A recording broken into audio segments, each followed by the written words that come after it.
Thanks for joining us here on the Bearcats Sports Network. It's time to catch up with McKendree football coach Mike Babcock. And Coach, last Saturday, the season opened for McKendree at Lehman Field, just a short distance from here. And the Bearcats, they got it going in the second half, broke a 7-7 tie, pulled out to a 34-28 win. Give me your initial impressions about Saturday's victory. Well, I think it was twofold. You know, if you look at the offense, I think it took just a little bit to kind of get going, and then once we did, I mean, we scored, I believe, 5 out of the 6 series in the second half, and so it was a great finish to what we have going. And then I think it was kind of mixed, you know, defensively. I think that we gave up a score, but for the most part, I thought we played great for 3 quarters, and then I think, you know, unfortunately, they were able to get back into it a little bit late. So, but, overall, it was a great team win. I thought we had some great special teams. I think we were able to move the ball when we needed to. It was 100+ degrees down on that football field on Saturday. So, and overall, a win's a win. Let's start first with the offense. Lots of good things there to see. Reese Metcalf, 258 yards, 3 touchdowns. That surpassed even a season high from last year when he threw for 252 in a game against Quincy in 2017. Distributed the ball well, had the deep route, had a 52-yard touchdown pass to Matt Cole. Preston Thompson with a rushing score and a receiving score as he took a screen pass, went 31 yards. And then Jace Franklin jumping into the mix. He had a nice game at team high 89 yards. And the receivers are really spread out. You saw Josh Rivet with 5 catches, and everybody really got into the act. I mean, it was pretty much everyone, got a shot. And that was what was nice to see. And I think early on, we were literally about 6 inches away from, some big-time plays and unfortunately just either an underthrown ball or an overthrown ball. But I think then Reese finally got into the groove and we were able to connect on some, longer type plays. And that's what you kind of need, to be able to get those chunk plays, in the type of game. But then being able to have workhorses like Jace Franklin, Preston Thompson, they were able to, really kind of grind it out on the ground and really pick up those, chunk yards on the ground. And I thought both of them did a really nice job. And, I think overall,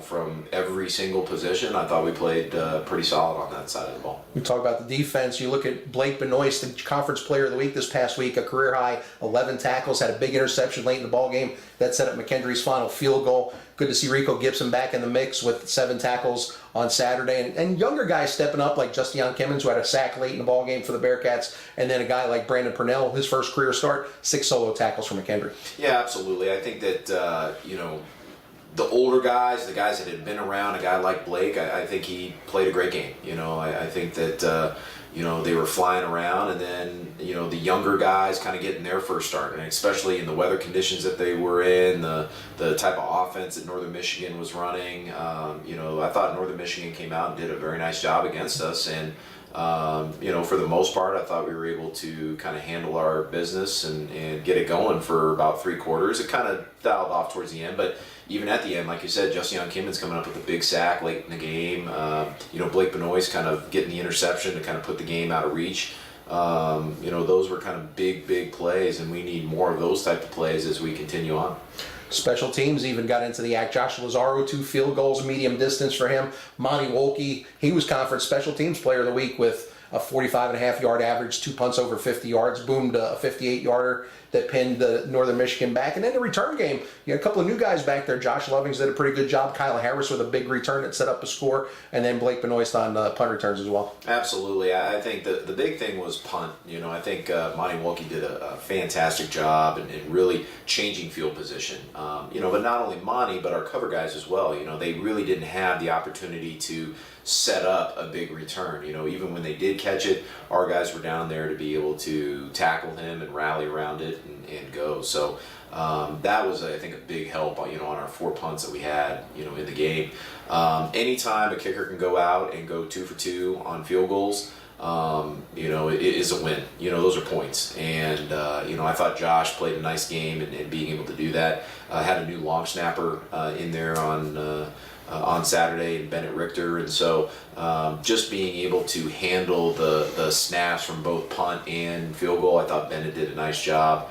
And then, like you said, the return game. I thought that both Josh and Kyle Harris, I thought Kyle had a really nice return, starting to get late in the game. And so it's something that we definitely needed. And, overall, I thought it was a solid performance. The big thing, you also said it in the postgame on Saturday, you went 1-0 on the week, got off on the right foot with a victory against a quality non-conference team from a solid conference Now you go on the road for the first time this season. You go to Kentucky State, a team that the Bearcats defeated at home last year, but this is a different squad. They went to Slippery Rock this past Saturday and gave that team everything they could handle in a 7-point loss. Yeah, I mean, this is a very good football team that we're going to go see. I mean, this isn't like the team that came in, and that's been kind of my focus this week, is letting those guys know that. I mean, they've got new coordinators.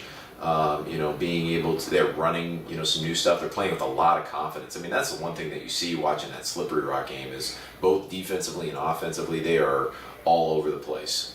They play fast, they play hard, and that's a credit to that coaching staff. And going on the road with, being able to handle a bus trip, to be able to handle the hotels, to be able to handle the time off, and just being different than it is at home. That's always a big challenge, for us, and that's what we ended up doing, challenging these guys this week to be able to go do it.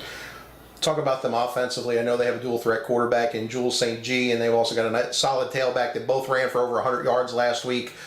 Defensively, they've got some young studs as well that really fly around to the football. Yeah, offensively, I really like their running back. I think he's a solid player.